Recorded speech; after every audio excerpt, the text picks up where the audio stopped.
Everyone assumes babysitting is one of the safest jobs you can take.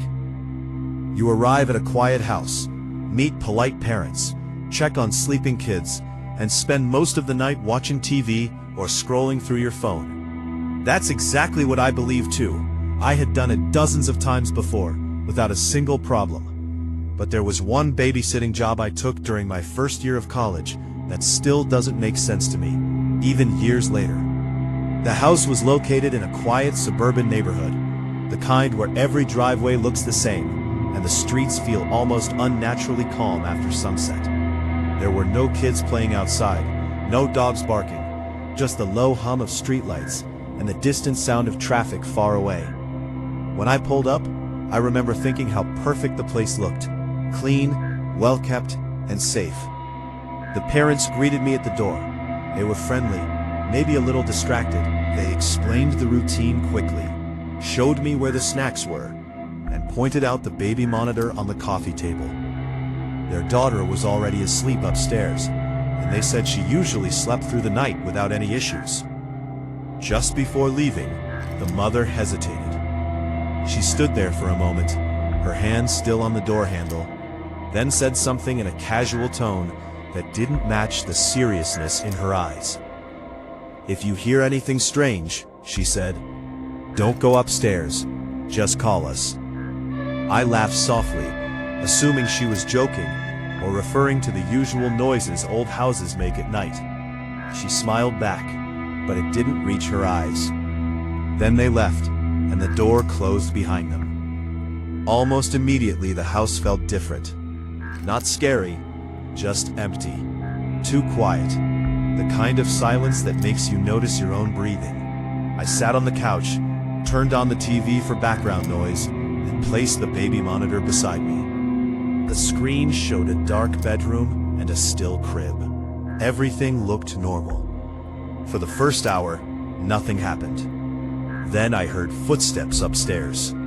They weren't loud or rushed, just slow, deliberate steps, like someone pacing back and forth. I muted the TV and listened carefully. The sound stopped. I checked the baby monitor. The child hadn't moved. I told myself it was just the house settling, or maybe the parents forgetting something upstairs earlier. A few minutes later, the footsteps started again. This time they lasted longer. Slow steps, then a pause, then more steps. It sounded intentional, like whoever was upstairs was deciding where to go. I remembered what the mother had said, and stayed where I was. My phone buzzed. It was a text from an unknown number. The message was short. "She's not asleep." My stomach dropped. I assumed it was a prank or a wrong number, and didn't reply. A minute later, another message came through. "You should check on her." I grabbed the baby monitor again. The camera angle hadn't changed, but something felt off. The shadows in the room looked deeper, heavier, almost stretched across the walls.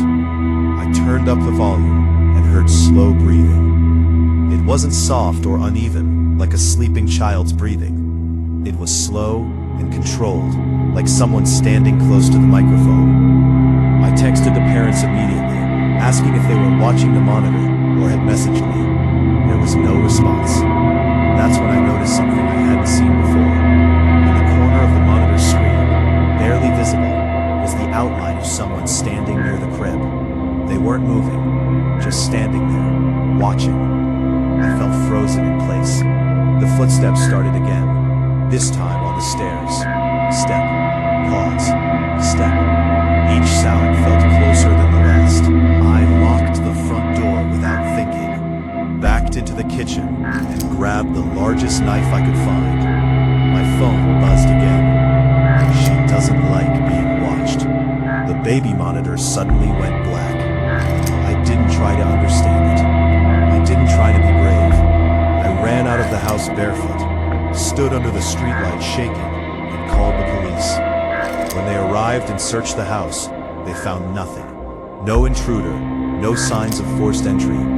The parents came back shortly after, confused and upset, insisting nothing like that had ever happened before. As I was leaving, the mother stopped me at the door. Her voice was calm, almost rehearsed. "Did you look at the monitor closely?" she asked. I didn't answer.